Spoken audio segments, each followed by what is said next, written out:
On December 31st, 2025, Peter Obi stood in Enugu and joined the African Democratic Congress.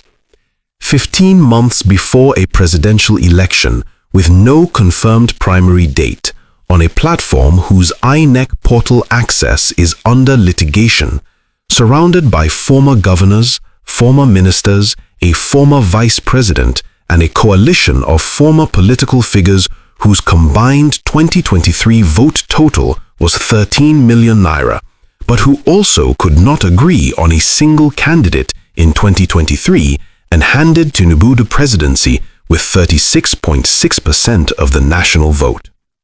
The question that this channel is built to answer is not whether Peter Obi is in the ADC. He is. The question is whether the ADC is a launchpad or a trap. Because the honest analytical answer is, it is both. Whether it becomes one or the other, for Peter Obi specifically, and for Nigeria's 2027 opposition, depends entirely on 5 specific things going right. Not approximately right, not directionally right, precisely, operationally, and verifiably right. And as of today, April 17th, 2026, not one of those 5 things is confirmed. Peter Obi himself acknowledged the pressure when he said on the record publicly that he would not mind changing parties 20 times if the ADC's internal processes are not right. That statement is not bravado. It is the most honest signal of political anxiety from a presidential aspirant that AFRONEWSHQ has heard in this entire campaign cycle, and it deserves the most honest analytical response available. Today, we are going to build that response, precisely 5 conditions, what each one requires, what the current evidence says about each one, and what the honest probability assessment tells you about whether this is a strength or a trap. Most channels will pick a side, either this is Obi's moment or this is a disaster. We are going to map the actual conditions that determine which. Subscribe because this is the analysis that the political class does not want you to have before they make the decisions that determine whether those 5 things happen. The exchange of assets. Why both sides need each other. Before AFRONEWSHQ assesses whether the ADC move is a strength or a trap, we need to map precisely what each party to this arrangement brings to the other, because the trap or strength question cannot be answered without first establishing what value is at stake in the exchange. What Peter Obi brings to the ADC. Obi brings 4 things that no other figure in the ADC coalition can provide. First, the obedient movement, a decentralized, largely self-funding, diaspora-connected network of young, educated, urban Nigerians whose political energy in 2023 produced 6,101,533 votes on a platform with no party machine, no federal patronage access, and no ward-level delivery infrastructure. That vote total was generated purely by personal brand loyalty to Obi, not to Labour Party, not to any party structure. It is portable. Where Obi goes, a significant portion of that energy follows. Second, international credibility and diaspora funding capacity. The 2023 obedient fundraising from the Nigerian diaspora in the United Kingdom, the United States, and Canada was unprecedented in Nigerian opposition campaign finance. That funding machine is not party-affiliated, it is Obi-affiliated. His ADC membership brings it with him. Third, cross-ethnic reach.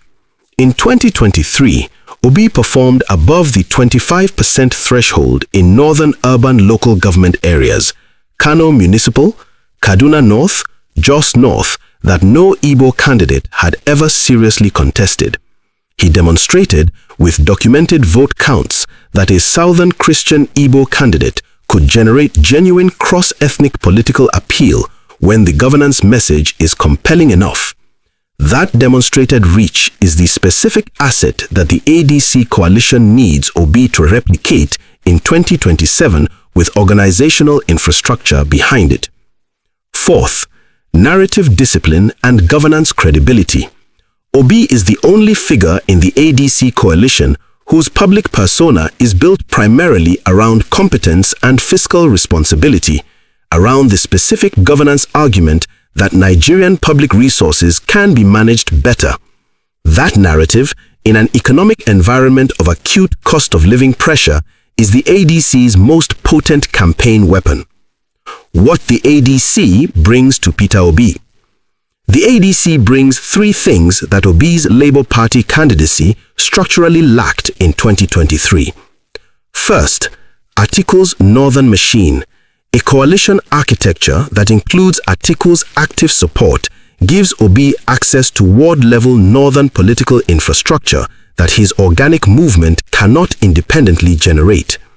Atiku's April 15, 2026 public statement that he will step aside for any ADC primary winner, including Obi, is the most operationally significant development in this arrangement because it opens the possibility of Northern Machine deployment in service of an Obi presidential ticket for the first time.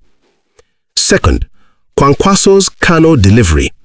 The Kwankwasia movement's estimated 1.5 million ward-level members represent the specific organizational capacity that can convert Obi's 2023 isolated Kano urban vote performance into a state-level constitutional threshold achievement. Obi won Kano municipal neighborhoods in 2023. He lost Kano State. Kwankwaso's rural Kano machine is the infrastructure that closes that gap. Third, establishment credibility for the governing question.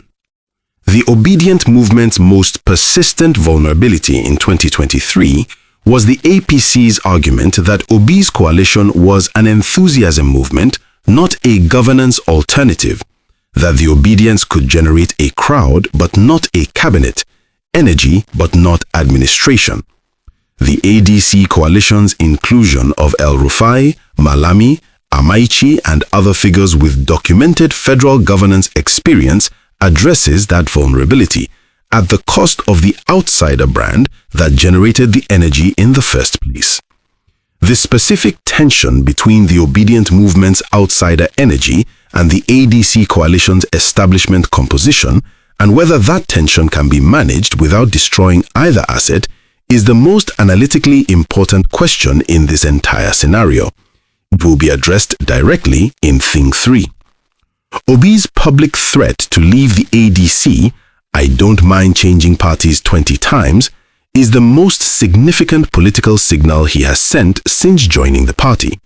What it reveals about the ADC's internal dynamics and what it means for the 5 conditions that must go right will be addressed in the verdict section. The 5 things that must go right, built precisely. Thing 1. The ADC portal crisis must be resolved before the primary window closes. This is the most fundamental and most urgent of the 5 conditions because every other condition is contingent on it. If the ADC cannot recover INEC portal access and conduct a formally observed primary before the 2027 primary window closes, Peter Obi cannot be the ADC's presidential candidate. He cannot be on the ballot. The coalition's political architecture, Atiku's concession, Kwankwaso's northern infrastructure, the defecting APC figures, the diaspora funding becomes politically meaningless if the platform cannot produce a certified candidate. The current legal situation, INEC suspended recognition of both ADC factions, the David Mark-led group and the rival faction, after a Court of Appeal ruling on March 2026, called the Mark Group's legitimacy into question. A related appeal reached the Supreme Court on April 22, 2026. The injunction access that would restore the coalition's operational capacity has not been granted as of today. What must happen?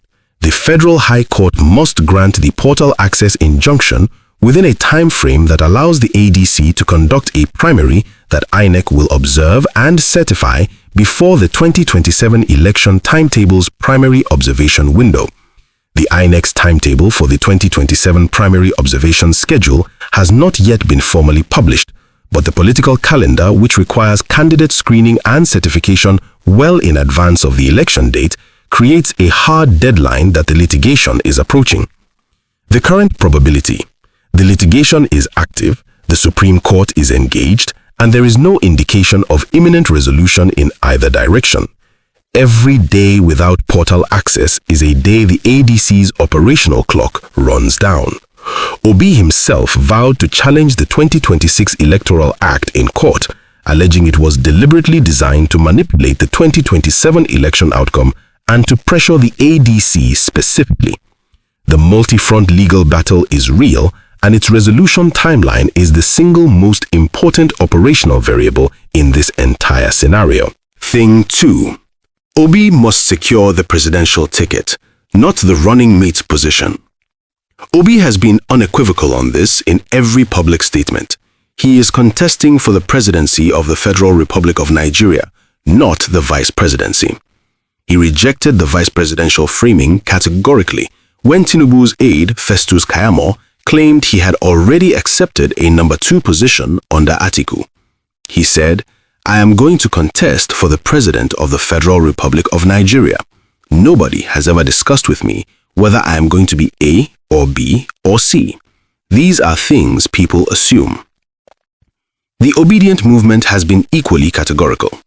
Aisha Yesufu, one of the most prominent voices, publicly condemned any attempt to offer Obi a vice presidential ticket. The obedient movement's national coordinator, Yunusa Tanko, has stated that the movement will only mobilize behind an Obi presidential candidacy, not an Obi vice presidential one. Kenneth Okonkwo, a prominent Obi supporter, went further. If Obi doesn't get the ADC presidential ticket and leaves the party, it means he is compromised and working for Tinubu. What must happen? The ADC primary, when it eventually occurs, must produce an Obi presidential candidacy. The mechanism is now available.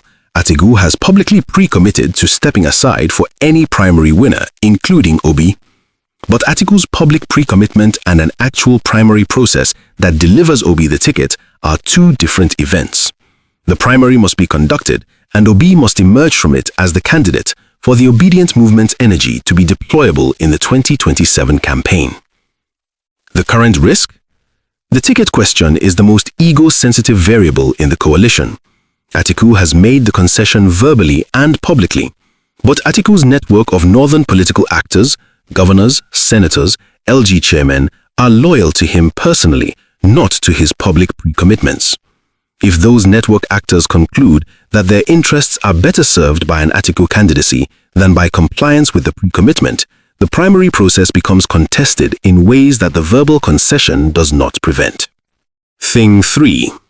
The obedient movement's energy must survive contact with the ADC's establishment. This is the most structurally complex of the 5 conditions because it requires a psychological and political transfer that has no precedent in Nigerian electoral history. The obedient movement was energized in 2023 by one specific political proposition that a candidate outside the established political class, a candidate who was not a former vice president, not a former military governor, not a product of the PDP-APC patronage rotation, could win the Nigerian presidency on a governance message rather than a machine politics message. The movement's energy was explicitly anti-establishment. Its most powerful emotional charge was the rejection of the political figures who had presided over Nigeria's decline.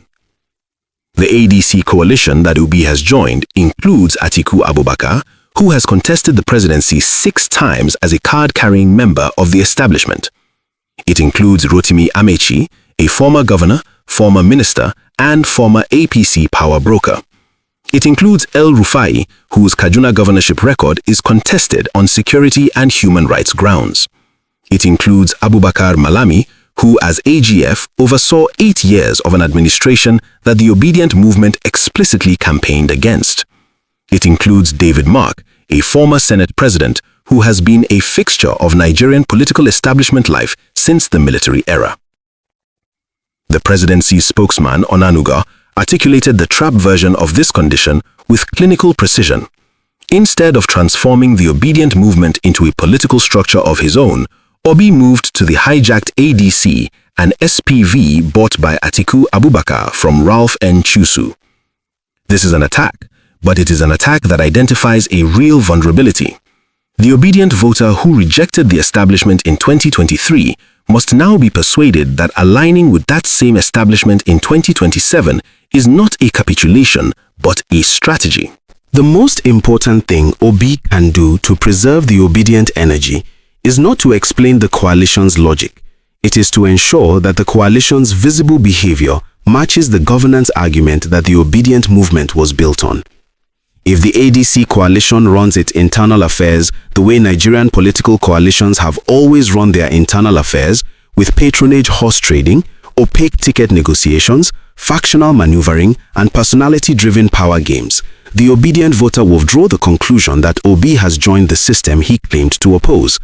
The ADC's most important communications tool is not its press releases, it is the quality of its own internal governance, whether its primary process is transparent, whether its platform is policy-focused, whether its public representatives are held to the accountability standard that the movement was built on. If the ADC's internal process looks like a cleaner version of Nigerian politics, the obedient movement stays. If it looks like the same version in a different party jacket, it fragments. Thing 4. The northern machine must be activated, not just promised. Atiku's verbal concession and Kwankwaso's formal ADC membership are political commitments. What the 2027 campaign actually requires is operational machine deployment, which is a fundamentally different thing from a political commitment. Operational machine deployment means Atiku's Northeast state coordinators begin organizing registration drives, voter outreach programs, and ward-level mobilization activities in support of an Obi presidential ticket in Adamawa, Taraba, Gombe, Yobe, Borno, and Bauchi. It means Kwankwaso's Kwankwasia movement deploys its estimated 1.5 million members in Kano State as the ground-level organizational foundation for an Obi campaign rather than as a separate political entity that is friendly but not integrated. It means the APC defectors from Zamfara, Jigawa, and Katsina who have joined the ADC deploy their ward-level networks in active voter registration and mobilization for the coalition's presidential ticket. The gap between political commitment and operational machine deployment is where every previous Nigerian opposition coalition has collapsed. In 2023, several northern PDP figures who claimed to support the Atiku campaign did not deploy their networks at full capacity. The operational gap between the stated coalition and the actual campaign was significant enough to cost Atiku state-level thresholds in states he should have delivered. The same gap risk exists in 2027. The coalition can have the political commitment of northern figures without having their operational machines. What must happen? Before the 2027 campaign season opens formally, Obi's team must produce verifiable evidence of northern machine activation, documented ward agent registrations, named state coordinators who are former Kwankwasia or Atiku network figures, demonstrable voter registration drives in the northwest states where the constitutional threshold requires specific percentage delivery. Verbal commitments from senior political figures are not a substitute for documented operational activity at the ward level. Thing 5. The 2026 Electoral Act challenge must succeed or be managed. When Peter Obi registered with the ADC in Anambra on March 7, 2026, he did something that most political commentators treated as a footnote. He vowed to challenge the newly passed 2026 Electoral Act in court. He alleged that the act was deliberately designed to manipulate the 2027 election outcome and that INEC had been repositioned through the act's provisions to assume control of political party primary processes in ways that, according to their legal reading, give the Electoral Commission discretionary powers that can be used to disqualify opposition candidates on procedural grounds. In the context of an ADC whose portal access is already suspended, whose leadership recognition is contested, and whose convention was conducted against the backdrop of a non-resolved Supreme Court appeal, additional INEC administrative authority to determine primary validity is not a theoretical concern, it is an operational threat to the coalition's candidate certification pathway. What the trap looks like if even 2 of the 5 conditions fail. AFRONEWSHQ will be direct about the trap scenario because the political commentary around Peter Obi consistently underweights it and underweighting it does a disservice to the voters whose choices are shaped by whether the scenario is accurately understood. If the ADC portal crisis is not resolved before the primary window, condition 1, and the ADC cannot conduct an INEC certified primary, Obi is a presidential aspirant without a platform. His options at that point are return to Labour Party, which he left publicly and which his departure damaged internally, move to a third platform which the presidency has already telegraphed as the likely outcome, and which would be the third party in 3 cycles for a man whose brand is built partly on principled consistency, or sit out 2027, which is politically untenable given the momentum his ADC move has generated and the expectations of the obedient movement that has followed him. If Obi does not secure the presidential ticket, condition 2, and the ADC primary produces an Atiku candidacy, the obedient movement fractures. The energy that makes Obi's coalition threatening to Tinubu is concentrated in his presidential candidacy. An Atiku-led ADC ticket with Obi as running mate, a scenario Obi has publicly ruled out, would produce a split that is more damaging than the 2023 fragmentation because it would happen within a single party rather than across 2 parties, and the obedient voters who feel betrayed would have no alternative platform with comparable energy to migrate to. If the obedient energy does not survive contact with the ADC establishment, condition 3, the coalition loses its most powerful electoral asset without replacing it with anything equivalent. An ADC coalition without the obedient energy's diaspora funding, youth voter mobilization, and cross-ethnic urban appeal is a coalition of experienced political figures whose combined 2023 vote total was impressive, but whose joint organizational capacity without the obedient energy is not categorically superior to what Tinubu's APC can counter-deploy. The trap in its most fully developed form is this. Peter Obi gives the ADC legitimacy, energizes its coalition, and generates the international and domestic attention that makes it a credible national platform, and then is denied the presidential ticket, or is stranded by an unresolved portal crisis, or watches the obedient movement fragment under the weight of establishment politics and emerges from 2027 as a 3-time opposition candidate who has now been associated with 3 separate party failures. That outcome would be more damaging to his political career than any single previous setback, because it would confirm the APC's narrative that his politics are performance without structure, energy without delivery, and movement without machine. Before we get to the strength scenario and where it all rounds up, drop a comment. Which of the 5 conditions do you think is most likely to fail? And do you think Obi's 20-party statement is in negotiating position or a genuine signal that he is already planning an exit? That debate is the most important political conversation in Nigeria right now. Put your take in the comments. What it looks like when all 5 conditions are met. AFRONEWSHQ has been clear about the risks. We will be equally clear about the upside, because the strength scenario is as real as the trap, and the political commentary around ADC consistently underweights the strength as much as it underweights the trap. If all 5 conditions are met, if the portal is restored, if Obi secures the presidential ticket, if the obedient energy transfers, if the northern machine deploys, and if the Electoral Act challenge succeeds, the ADC coalition in 2027 is not simply a better organized version of 2023's opposition. It is categorically different from anything Nigeria's opposition has assembled since 1999. It is the only presidential candidacy in Nigeria's post-military democratic history that combines organic youth mobilization capacity, obedient, established northern machine delivery, Atiku and Kwankwaso, cross-ethnic appeal demonstrated by documented 2023 vote performance, diaspora funding infrastructure, APC defector networks in the Northwest, Southeast consolidation, and a single-term commitment that removes the North's most persistent objection to a Southern president, the fear that Southern power once entrenched does not rotate back voluntarily. That combination, if operationally assembled and constitutionally positioned, if the primary produces OB and a northern running mate, if the portal crisis is resolved, if the ward-level agent deployment happens, reaches the constitutional threshold in a modeled range of 24 to 28 states. That is the range within which Section 134's 25-state requirement is met. That is the range within which Nigeria has its most genuinely competitive presidential election since 1993.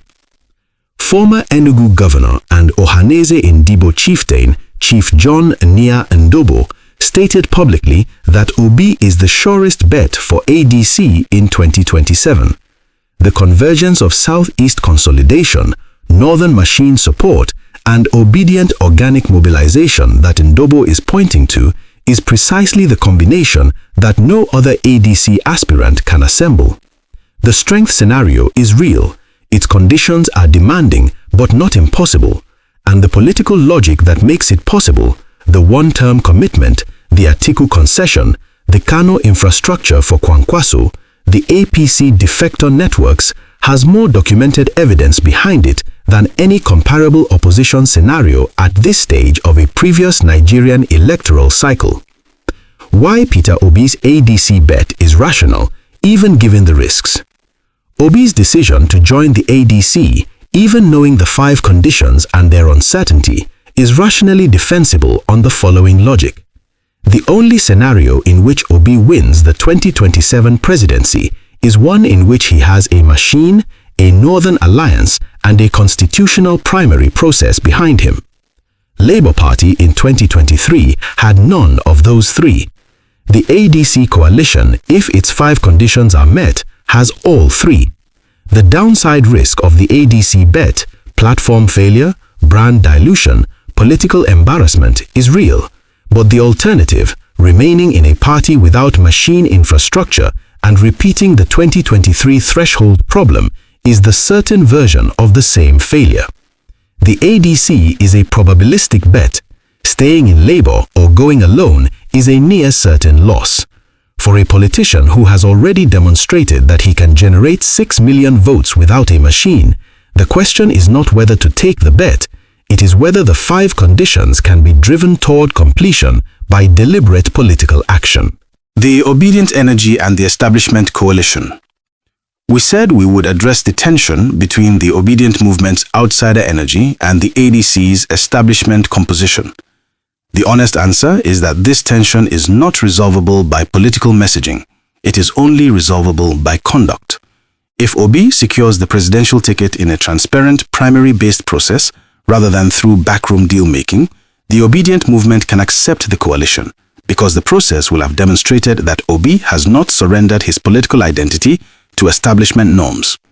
If the ticket is delivered through a consensus arrangement that bypasses a genuine primary contest, the movement will question what exactly was agreed in private and what was given away to get it.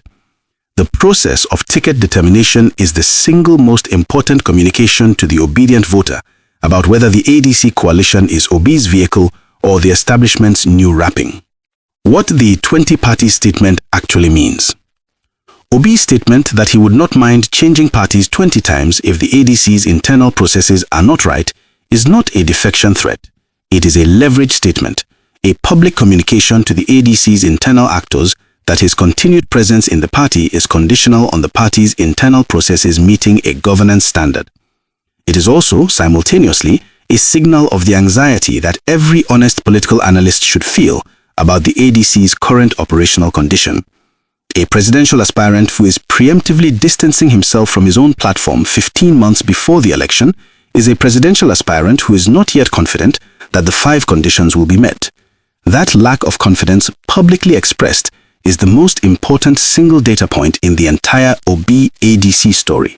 It tells you that Obi himself, who has more intelligence about the ADC's internal dynamics than any external analyst, is not certain this works. AFRONEWSHQ will deliver the honest probability assessment that Nigerian political commentary consistently refuses to make. Thing 1. Portal resolution. Medium probability. The legal case is active and the Supreme Court is engaged with urgency. Resolution is possible within 60 days, but every day without it compounds the operational clock problem. Thing 2. Presidential ticket for Obi, high probability, given Atiku's public pre-commitment and the political logic that makes Obi's candidacy more electorally viable than Atiku's, but not certain because primary processes in Nigerian coalition politics rarely produce outcomes as clean as public pre-commitments suggest. Thing 3. Obedient energy transfer, medium to low probability at full strength. The movement's core will follow Obi, the periphery, the voters who were energized by the anti-establishment proposition of 2023 and who are now watching Obi navigate a coalition built around former governors and former ministers, will not all make that transfer at the same emotional intensity. The coalition will have Obi's votes, but possibly not Obi's 2023 energy level. Thing 4. Northern machine activation, medium probability. The political commitments are real, the operational execution depends on factors, Atiku's internal network compliance, Kwankwazia integration, APC defector network activation, that are not yet documented at the operational level. Political commitments historically under-deliver at the operational level in Nigerian coalition campaigns.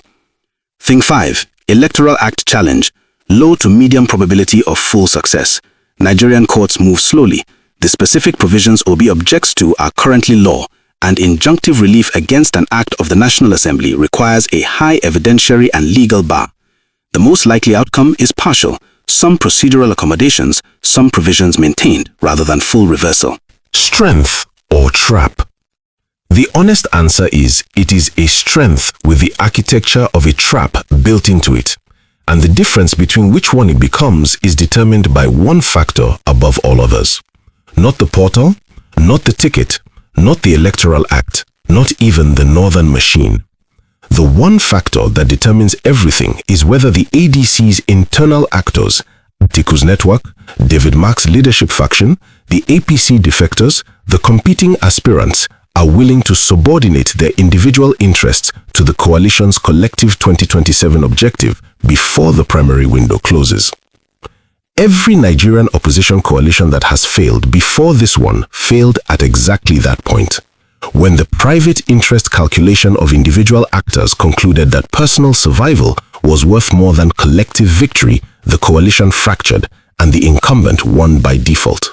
The APC in 2015 succeeded because its actors, Buhari, Tinubu, Kwankwaso, Amaichi, Saraki, held their individual interest subordination long enough to get through a primary and a general election. The PDP coalitions of 2015, 2019, and 2023 failed because they did not. Peter Obi in the ADC is a strength if the coalition's actors hold.